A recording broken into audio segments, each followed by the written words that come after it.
Well, thanks very much indeed. Welcome to the show. I am Jim Ferguson, and I'm here once again with Sam Ikin, all the way from Tasmania. Good morning, Sam. How are you doing, mate? Very well, Jim. Lovely, nice cool weather down here in Hobart. I guess it's the opposite for you. We must be warm, although is it ever warm in the UK? Well, it's all right. We're not having much of a summer, I got to be honest with you, but we have had some sunshine, so I can't That's good. complain That's good. too much. Yeah, it's all right. And anyway, it doesn't matter. It doesn't matter. It doesn't solve anything complaining about it. We just have to keep on hoping that the sun's going to keep shining, and yeah, it usually does at This some is true. point. So yeah. This is true. I went with last time I was in England. I was still playing rugby and played rugby in snow, and I was like, for me, this was phenomenal. And everyone's like, "What? It's normal." I'm like, oh, "Wow, okay, cool, very nice." So you were a bit of a rugby man, were you? Yeah, love I my still rugby. are. Yeah. Yeah, Well, yeah. I don't know. I mean, since Australia stopped playing rugby, I haven't had that much of an interest in it. Um, Oh. but but but yeah, no, I do. I really like the sport. It's great. And I was working at a world news organization, public broadcaster, a while ago, and they loved soccer. And I'm like, there is another international sport that we really should be looking at. And Mhm. I worked really hard, but I never got anywhere. They were the soccer network. I've got Guess you to call say, it. Yeah. I do like the green and the gold guys. I mean, they do okay. So they maybe not playing quite so well at the moment, but they have done a lot of good work in the past. Of course, the All Blacks, they're Yes, they're they the have. sort of Oh, they're yeah. I know there's a lot of rivalry well, I between think if Australia and Kiwis. Australia, and all the Southern Hemisphere, Australia and South Africa as well. But Oh if you yeah. look at South Africa and New Zealand, they live, breathe, and eat rugby from the day they're born. Like this is if you the highest honor you can have in New Zealand and South Africa is to play for the national team. And I just imagine if Australia did that, if every piece of Australian sports prowess was channeled into rugby, geez, we'd have a good team. Mm. But we don't. We've got to. You keep on hoping, don't you? You They're got to okay. keep on Look, I hoping. love you guys. Keep going, please. All right. Well, look, there's so much. I mean, we spoke just very briefly there before we meant Yes. to record, and there's just so much out there that I thought, you know what, maybe we just have a sort of a general summary kind of thing of what's been going on, and what are Mm. you seeing? What are you seeing? Because there's headlines going around the world. It seems like just nonstop about different things. So what's the sort of the big things that you're seeing down under there in Tassie? Well, look, I mean, I keep trying to tell everyone's like, why do you keep banging on about American politics? I'm like, because it actually matters to us. Like our insipid Australian politicians have got so very little impact on the world that we live in. And you're sure they can affect our lives with these silly little tax cuts that they have, but essentially they're doing the bidding of their globalist masters anyway. And if America tells them to jump, they'll jump. They'll say, when can I come down, sir? But we what we're seeing playing out around the world at the moment is, and I'm not sure who the phrase, I didn't come up with this phrase, but there are decades in which nothing happens, and then there are weeks in which decades happen. Yeah, And feels I like that. that sums it up so well, doesn't it? So we've Yeah. seen that from that debate with Joe Biden, and I'm talking about American politics. I guess what's going on in the EU and in Europe is, I guess that's just been a comedy of errors for quite some time. But the from that time when Joe Biden's issues, his problems, his health problems were just laid bare after we was Mhm. told time and time again, this is silly. Stop believing your lying eyes. These are cheap fakes. Remember, they made up this term, cheap fakes, about it, and that wasn't even a thing, right? That to try and say that people were making cheap fakes of Biden wandering off in fields and like looking in the wrong direction on pages and this kind of. I could see that there's something wrong. Yet they were telling us, oh, of course, what you're seeing is wrong, and you're seeing it because you're a white supremacist and a racist and a misogynist. And I mean, they use the same arguments that they use that side of politics uses everywhere around the world. But that started it, and then after that, we've just seen lie upon lie upon lie exposed. And then, especially during the assassination attempt, and I think last time we spoke, you were on my show and you said Mhm. that you were certain that it was an inside job. And at that stage, I was like, well, maybe it might have been inside. I'm 100% sure it was an inside job now. I mean, how could it not be? All of the errors that have come up in that, and again, we see the Secret Service, the head of Secret Service, Cheadle, come up and just be completely and utterly unprepared to face Congress, knowing that they're going to want a timeline. They're going to want answers to this, that, and the other. She couldn't answer anything. And she kept saying, well, we'll go to the FBI. We're going to the FBI director. And he said, well, we need to go to the Secret Service for that. Well, we can't now because she's resigned. But hopefully that doesn't mean that she's not going to face accountability. But at the same time, I feel like there's just so much bullshit being put out there that they're trying to muddy the waters as much as possible, because you've been saying for ages, you think there's big things coming towards the end of the year, especially around the US election time. And I think that what some of these power brokers who want there to be enough chaos and, and smoke and mirrors around for people to not see what's going on. I mean, obviously that's something that they want to take advantage of. It's interesting. I very much agree. And yes, when you look at Cheadle, I think we're witnessing not just perhaps an inside job, a real attempt to kill President Trump, but I also think there's a high degree of incompetence as well. There's a lot of factors involved in this. It's not quite so clear cut as people might think. And with the likes of Cheadle, and indeed some of the Department of Homeland Security guys or girls that were actually part of the Secret Service, because the DHS sits over the Secret Service. So there was people there that weren't hardcore Secret Service, and it was very clear how incompetent they were. I mean, Secret Service Barbie, as she's been nicknamed. I mean, she was the girl that couldn't get the thing in her holster, and then she decided to keep it out because she couldn't get it in her holster. She wanted to look cool. She's chewing the gum. She's wearing the glasses, and yeah, I think that with Cheadle and probably the likes of Secret Service Barbie, we're witnessing woke diversity picks. Do they tick the box? Yep. Yeah, okay, and they're completely incompetent.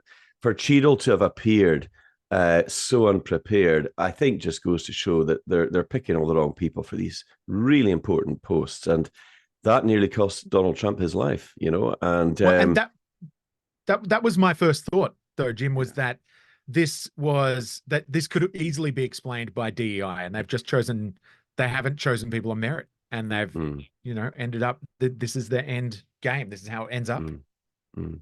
Yeah, well, as I say, I think there's a combination of things, but the fact that there were Secret Service snipers on the roof, they would have seen that guy, because what was it, for a good 2 or 3 minutes? There's people in the crowds calling out to look at this guy. They would have seen that. They would have observed that. Why they didn't take the shot? Well, I think there's a lot of unanswered questions. But I mean, Joe Biden, is it Jean-Pierre? I forget her first name. The sort of the front person, Marine. Yeah. Karine. If you say it quickly, it sounds like cringe Jean-Pierre. Cringe Jean-Pierre. Cringe Jean-Pierre. I mean, she's the typical. I mean, Jen Psaki before her. They would just blatantly lie and state things that were completely untrue. And they get picked for that role because they can keep a relatively straight face and tell you blatant lies. And going back to your point about the media, you are a media guy. You were worked with some of the biggest TV and media backgrounds. So I mean, you know how it works. But I think people are sort of switching off and switching on when it comes to the mainstream media and then alternative media, like what you're doing down in Tasmania. People are starting to go, wait a minute, these guys are telling the truth, whereas these guys are just lying to us. Don't you think? We're definitely seeing some of that. But at the same time, I am still gobsmacked by the size of the fraction of the population that's unmovable, that will not ever see truth, because they're just so dug in. Now, I don't know whether, so if, for example, you had done horrible things to someone else because of some kind of woke ideology because this is something that you'd subscribe to. And now you realize that what you've done is terrible. You may have destroyed your child's life, or you may have treated your neighbors horribly, or treated somebody that you love horribly, or not be talking to your family members or whatever. If you've done that, it's very difficult. Like the reality of having to own that and then go back on it is much harder. It makes it much harder. I think once somebody is truly well and truly dug into this leftist ideology, they really have to. The cognitive dissonance would be huge. It'd be very difficult for them to pull themselves out of that. And if part of your daily routine is waking up in the morning, and in Australia, a lot of the journalists, and most of the journalists are very hard leftists, would wake up and they listen to a particular radio station on the ABC, which is Australia's state broadcaster, and then from there that kind of sets the tone. I mean, I think in the US, people wake up and they watch Morning Joe, maybe. I think that's the equivalent, and that's the thing that sets the tone. And so people just get so comfortable in this little rut where they wake up, they're told what they need to think about everything, and then off they go, and that's how they live their lives. So how that is something that they're going to get over, I don't know. But again, I've got to a point where it's not my problem. Like, I am doing my best to try and help you out of this horrible bubble that you're in. And I'm trying to improve, like the improvements in my life since I stopped consuming mainstream media in any way are huge. From mostly, I mean, the biggest one is my mental health. I mean, this is just a thing that's designed to make people scared and angry and fearful and outraged and all of these other negative emotions, which we don't need. And if you look at, there was a wonderful quote where they say that every day, all of the news in the world fits perfectly into a 30-minute bulletin. And that's, I think that just sums it up. What if there's not enough news to fill a 30-minute bulletin? They go make stuff up. They go on like, oh, you go and chase up your own little stories, and these are your little fun fluff stories, or stories that have spun off other things. And they're not things you need to know, but they are things that make you feel something, because that's what news is about these days. It's about making people feel something. It's not about informing people. And this is what news directors have told me directly. What emotion are you making somebody feel in this story? I'm like, none. I'm telling them the story. If I can make them laugh, then I will. But I didn't fit in very well. Well, I mean, I was. I'll come back to that point about the media, but I mean, speaking to a young businessman from the United States there a couple of nights ago, and we were talking about people maybe not being aware of what's going on, and of course, he's a passionate guy. He's smart guy, actually. He's very much into IT and AI, and he understands a lot of what's going on. And I did an interview with him, actually. It hasn't been published yet, but it will be. And he was talking about the fact that a lot of people they're just working hard. They're working bloody hard. They're in flyover America, in some of these states, they get up, they go to work, they work all day, they come home, they're tired, they have something to eat, and they switch on the mainstream media, or they switch on the news, or whatever it might be, and they're getting told this particular narrative. But what he was saying is, a lot of people, they're on maybe $13, $14 an hour. They're not making big money, and of course, they are constantly losing that value through rising food costs, inflation, gas prices, fuel prices, you name it. Everything's going up in price. And he says that at this point, they're still unaware of the bigger picture, because quite frankly, they're so focused on providing for their families. And I get that. I mean, I really understand that.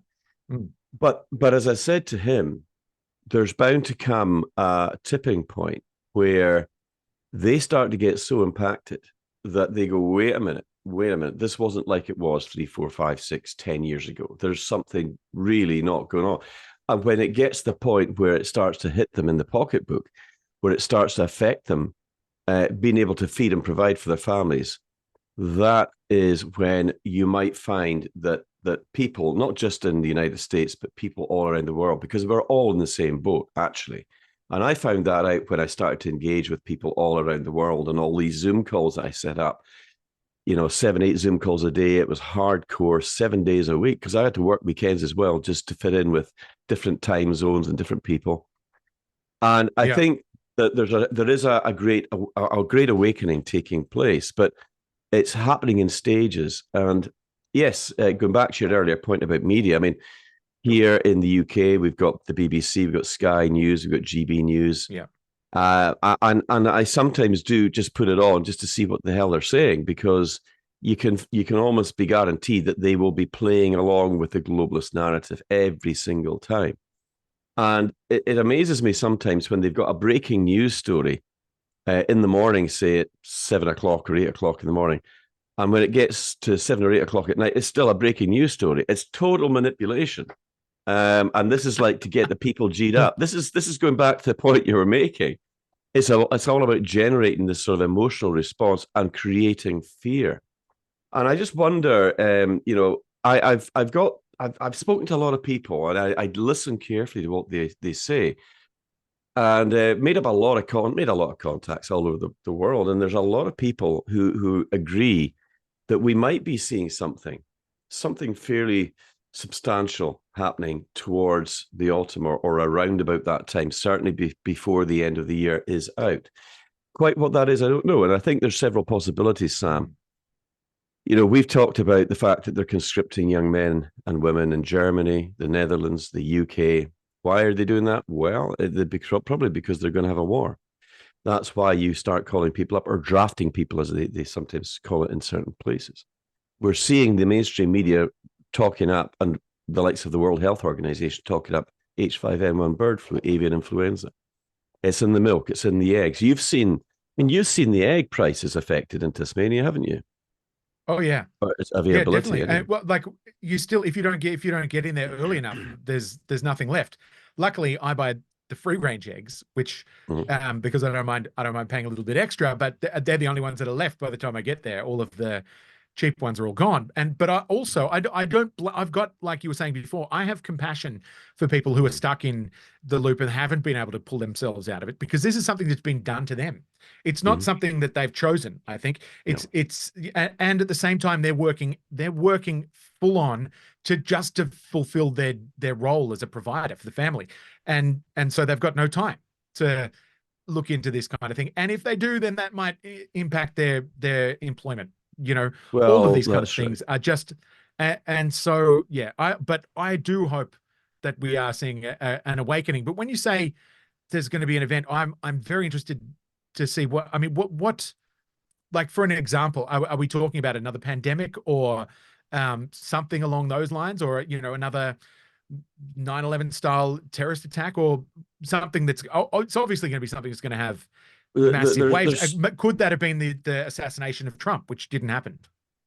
Well, I mean, the globalists absolutely hate him, and that's why you've got the likes of Yeah, George Soros openly calling for Trump to be impeached and removed, and he's funneling massive amounts of money into yeah, district attorneys in America to put in the wrong people. These people are becoming allowing lawlessness to spread in certain states, which is why we've seen footage of dozens of people going into supermarkets and other chains, superstores, coming out with trolley loads of goods, putting it into their car and just driving off, because they yeah. know that all that will happen to them is they'll get a misdemeanor ticket. No court case, no fine. It's like George Soros is doing this to destroy America from within. And his son just appeared with Kamala Harris endorsing her. So I think that there's a real push to keep Donald Trump out of the presidency, but I don't think they'll Massive. succeed. I think that there's going to be such a massive turnout, especially after the fact that they try to kill him. People are going to rally to the cause. Even moderate Democrats are going to say, "Look, this is not on. This is a step way too far." There's other things, though. I mean, we're talking about the fact that they're trying to put farmers out of business, and I think it's almost like they're trying to engineer whatever they can to create chaos and instability, whether it's through a global famine, whether it's through some kind of cyber attack, cloud strike. that whole global outage. I mean, it was making headlines all around the world. It impacted hospitals, schools, military bases. I mean, Yeah. airlines, planes grounded. What is it? What exactly is it? Well, it might be a combination of things. And the other thing is that I've been learning a lot about is the fact that the globalists have got a new financial system that they have created, and they've created using a lot of collateral by shifting things around, and people's mortgages, people's pension funds could be badly impacted by this. So this is rumored, Wow. strongly indicated that it might happen come November 2024. So you've got a lot of things on the horizon. Right. Which one will actually come to bear? We don't know yet. Or maybe all of them will. That's the thing. We don't know. But it looks like there is a very serious attempt to introduce CBDCs, central bank digital currencies, digital Yeah. IDs.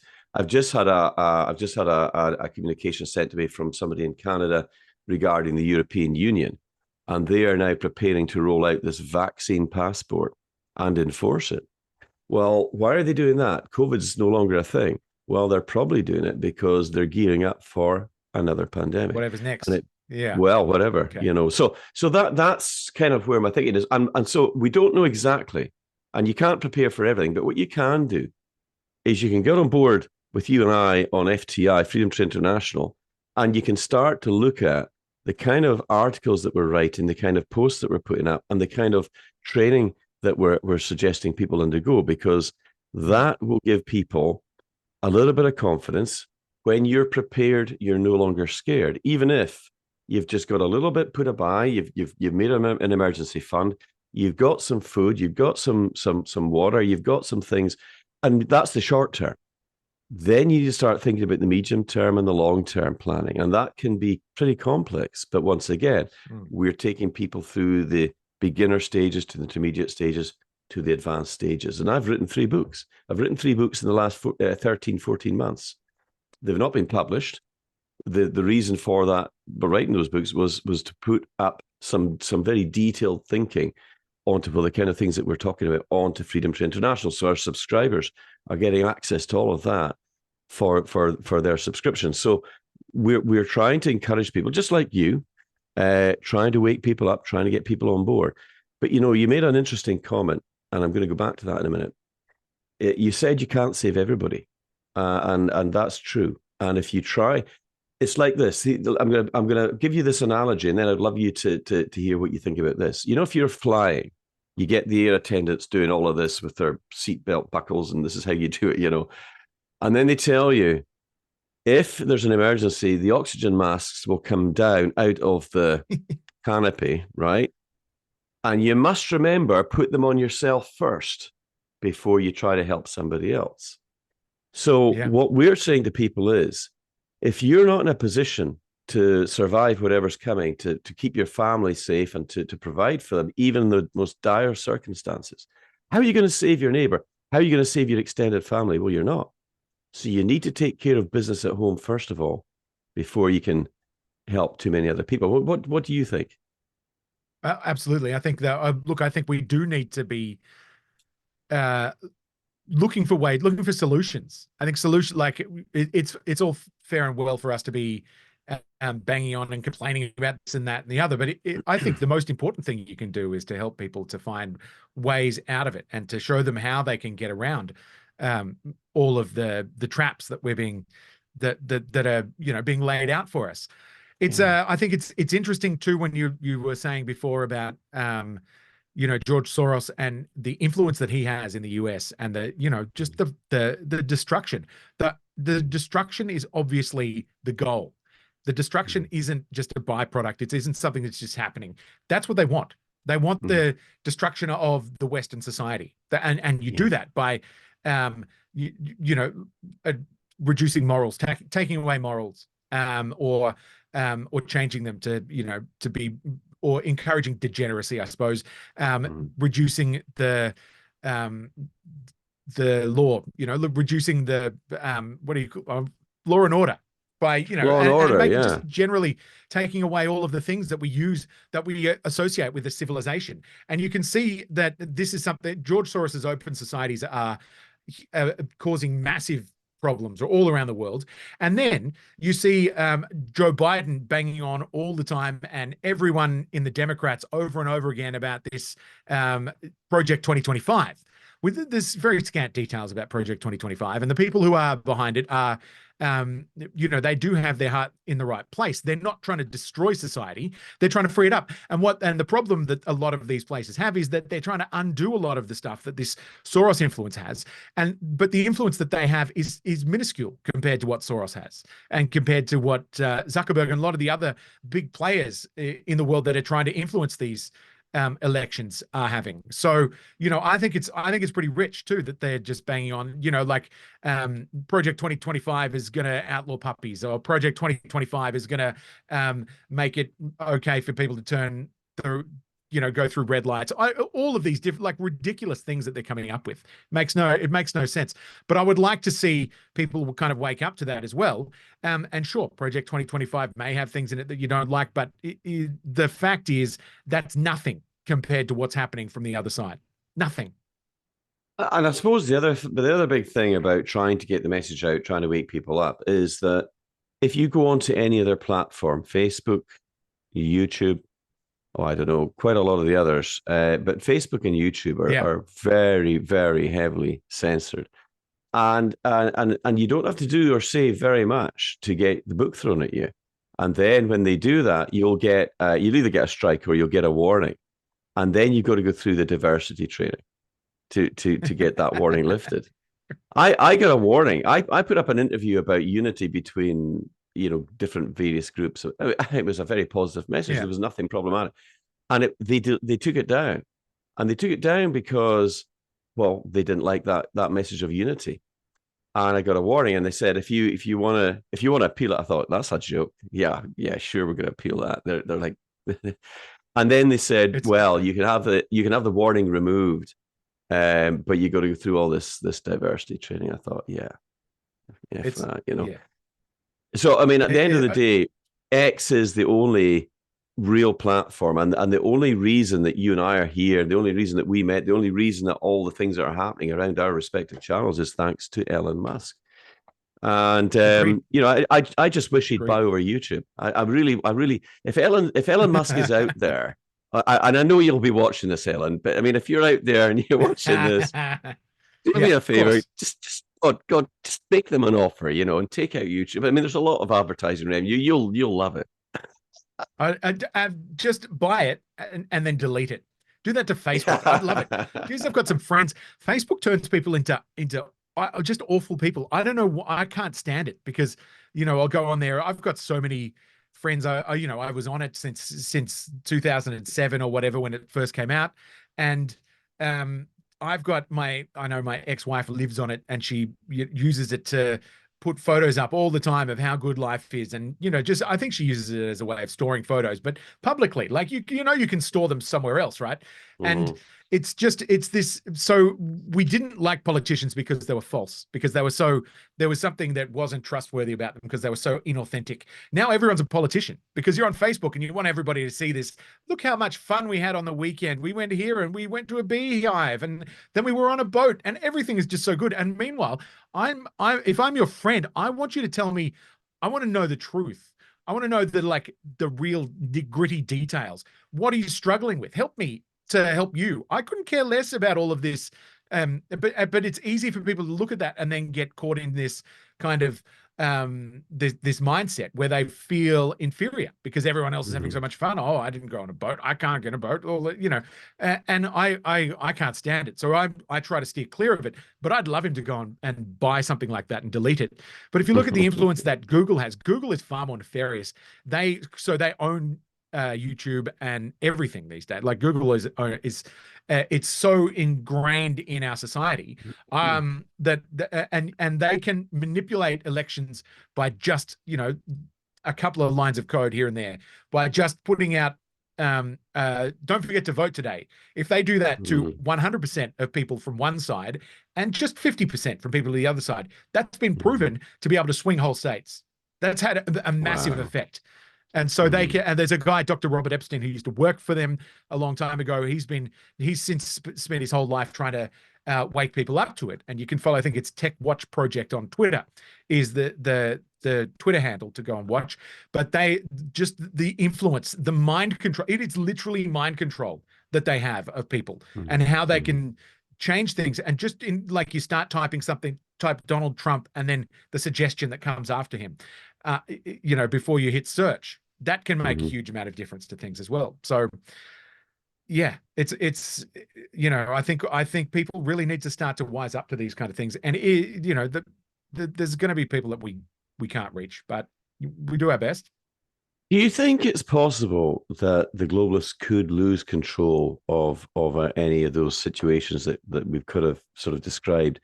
Do you think they might lose control of it? And if they did lose control over it, or maybe that is how it appears. Maybe a lot of the things that we're witnessing are definitely being engineered, and they've been probably in the planning for a long time. Yeah.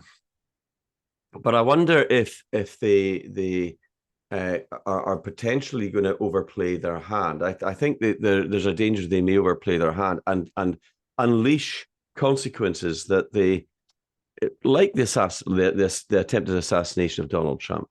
They maybe thought it was a good idea and they were pretty confident they were going to take it out. And let's face it, they came super close. But the consequences of that are that people are going, oh, even moderate Democrats are going, that's just crazy. That's way too far. And it could actually, and I mean, let's face it, you remember those images that came out in the seconds after it happened, and he's up there and he's punching the air and he's surrounded by the American flags there and the Secret Service guys there all shielded. Powerful, powerful images. I mean, you could have spent $10 million trying to create some kind of an image which wouldn't have even come close to that, because that was real.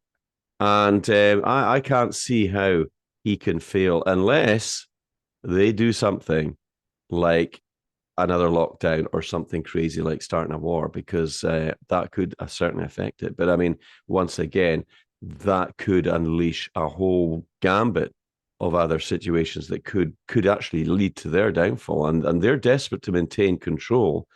I mean, in Australia, for example, your Senate, your senators, your politicians are pretty captured, aren't they? I mean, there's a few that do stand up and speak out, but I mean, there's also a lot that are sort of going along with this globalist game plan, aren't they?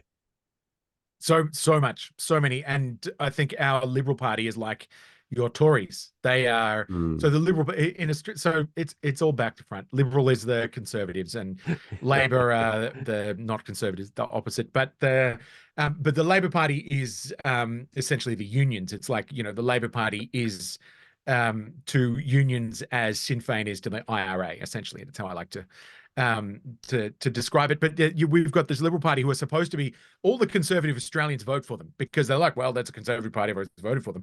But they have anything but conservative. They have been totally captured. They are 100%. And I think a lot of the lower level people are just addicted to the sugar hit of going and saying something woke on social media and having people telling them how stunning and brave they are for doing it. But then I think, there's a lot of the people higher up. There's so much corruption in Australia. Somebody just put out a video, a bloke who I really admire the work that he does. I'll have to get in touch, but he's pointing out that in America, if you make a donation to a political party, it immediately is available online if it's more than $200. And you can see you can see all of it in Australia. I think the cutoff is like $14,000, $13,000 or $14,000, and it doesn't have to be posted publicly for a year. So I'm sure there are lots and lots of people who are you've got a lot of people who are like, Australia's there's no way it's as corrupt as the US. I think if we dug into it, we would be absolutely surprised at how many skeletons there are in the closet here. I mean, just the way that the Liberal Party behaves, especially during COVID and during, and to do with some of the, some of these more, the diversity related issues that the left loves to push out and tell you that, and then they use it to try and divide and conquer. But we've got the Liberal Party just bows to them. They bend the knee almost every single time. We've seen the opposition leader recently come out and say, you know what, I'm not such a big fan of renewable energy.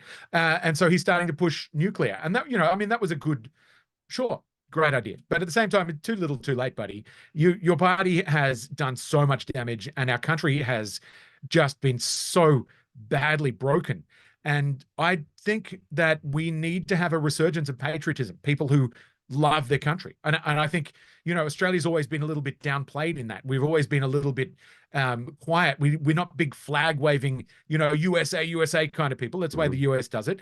Here, we're quietly like, yeah, go Aussies. And, we get all excited about sporting events and things like that. Otherwise, we're like, yeah, no, look, we're quietly happy with what we've done. We know that we're good. We know that we've done a lot. That's gone. That's essentially gone. Now we know that we're horrible. Now we know that what we've done in just being here was, awful. And they're pushing this colonization narrative and all of that kind of stuff. None of that in any way helps this country to heal or grow or become better or become a better place to live or increase the standard of living for any of us. So I think, again, the destruction is the goal, and our politicians are playing along with it, all of them. I think you've raised some there are really some good outliers, points. a few outliers. Sorry. Yeah. Well, there's some, like Babette and Malcolm Roberts and maybe Craig Kelly. Yes. I don't know some of these guys, but they're in the minority, and you once again raised some important points. It's like once again, what you're seeing, how you're describing the Liberal Party in Australia is very much like the Conservative Party here in the UK, which is very much like the Conservatives in Canada. I mean, they're all very much the same brand and the same flavor of globalism. They're not, they've got no real. And one of the other things that you see is when it comes up to election, they come out with things like, oh, yes, we've got to cut immigration, or yes, we've got to go nuclear and all that type of thing, knowing that people are going to say, oh, they finally get it. No, they don't. They're just manipulating you. They're just bullshitting you, So I think people are starting to get to that point, and they're starting to see through it. But it is interesting, and I'd love to talk to you, because you're giving you're right halfway around the world. You're 12,000 miles away from me, but it's always good to hear what's going on down under as well. And I love the Aussies. I'm going to say I love the Aussies. I love the Kiwis too. They're all great people. They've all got their different things going. But people are people. And I've always maintained that this is actually humanity versus the globalists, because they have, in my opinion, declared war on humanity with the things they've done, the wars they've caused, the strife and the stress and the psychological attacks on people, the controlling and the manipulation through fear and the media, and the corruption is off the charts. And I think you're right. I think if we peeled back and looked at what a lot of these politicians have actually been involved in, it would be shocking. And that applies to New Zealand as equally as much to Australia, to the UK, to Canada, to America, to every other place on this planet. And I think a system like that can only go on for so long. And I think they see the end coming. I think the globalists know that their time is short. And I think that what we're witnessing, if I'm being honest, is almost a fear factor kicking in for them. They're saying, we've got to do something about this, because there's a great awakening taking place. We've got to hold on to power at every cost. Well, they've got the billions, they've got the trillions, they've got the wealth, they've got the power, they've got the people in position, and they're maybe trying to cover all bets, hedging all their bets. But I don't know that that's going to be enough to keep them in power, because I think when the masses suddenly wake up, and they will, at some point, they're going to say, hang on. They got, those hardworking Americans in those flyover states, they're going to say, wait a minute. And that's when the light goes on, and they go, you know what? We're not having this anymore. And that's probably what the globalists fear the most. And that may well be why they're trying to vaccinate people, and why they're trying to put 5G towers up everywhere, and they're trying to control. It's all about control mechanisms and control grids. And I'll hand over to you for the last word in just a second. But Nicola Charles is a pretty famous actress in Australia, and she's been on the channel a few times. As you told me the story of the White Rabbit. Yeah, White Rabbit. Yeah, she's great. And I followed her a long time. We followed each other. And she was talking about, she went out, she was trying to record something. And there's a lot of work going on outside her door. She went out to the street, and she saw these workmen there. And she says, what is you doing anyway? They said, oh, we're putting up 5G towers. And she says, oh, well, will you be long? He said, well, I'll be a little while. She says, oh, okay then. And she says, well, I suppose at least it will give me a better signal in my phone. He says, nah, mate. He says, what's going up in there has got nothing to do with your phone. And she said, what do you mean? Is this not going to give me a better signal? It's 5G, isn't it? It's better than 4G. He says, that's not what this is. He says, and he picked up this great big thick cable with all these little cables. It was fiber optic cables. And he says, what we're doing here is we are putting in this fiber optic network, and it's all controlled by AI. And she says, you got to be kidding me. He says, no. She says, what for?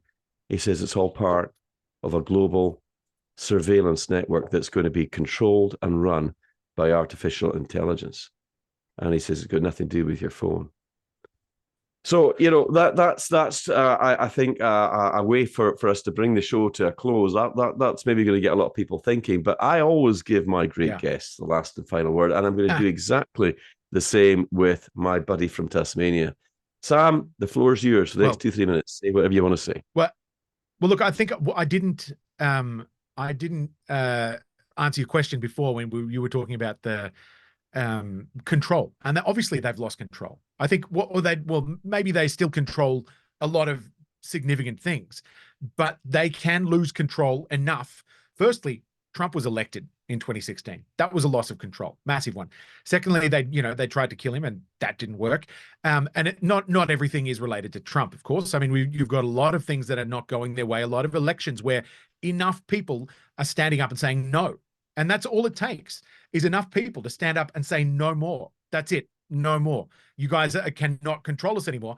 And they fear that. I think they fear it. And you can smell it. You can see as soon as it starts out, you can see Tedros out there ramping up, what he's talking about. And Peter Hotez from the US as well, talking about vaccine aggressions, calling it an aggression if you say that if you're hesitancy or a mistrust of that's aggression now, And so I think we are seeing them take these steps too far. But at the same time, when they do that, it exposes them. It exposes them even more because they go too far and people are like, hang on, wait a second, what have you done?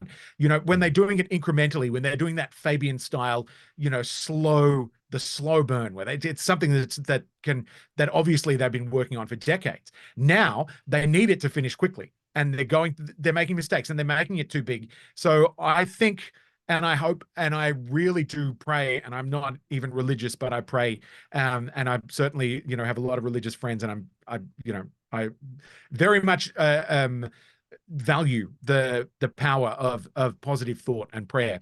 So sorry, stupid phone. And so what I would like to, I hope that this is something that we are going to see people start to move on. But at the same time, I'm also, I also get a little bit down when I start to see how many good people, how many smart people are so heavily captured. And, it would be interesting to see, Jim. We just have to keep grinding. We just got to keep working at it, Sam. And, we will get through there. And as I always like to say, as the world gets darker, we get brighter. And I appreciate your words. I appreciate you being on. It's always nice to see you and enjoy our conversations. And, stay safe down there. Stay safe down under. And my kindest regards to you, your family, and all the amazing Australian people that watch this channel. There's a lot of you guys, actually. We really do appreciate you guys. So stay safe and look after yourselves. And for all the people out there that are watching once again, it's a great appreciation on my part for the likes and the comments and the shares. And I do read the comments. It's been pretty busy this week, I've got to say. And I haven't got back to everybody by DM or in the comments. Don't worry about that. I'll try to catch up. We've had a lot of important interviews, and looks like we're going to be breaking a very, very major story probably tomorrow morning. So keep an eye out for that one. But in the meantime, thank you, Sam, and thank you to each and every one of you out there. This is Jim Ferguson, and we'll speak soon. Bye-bye for now.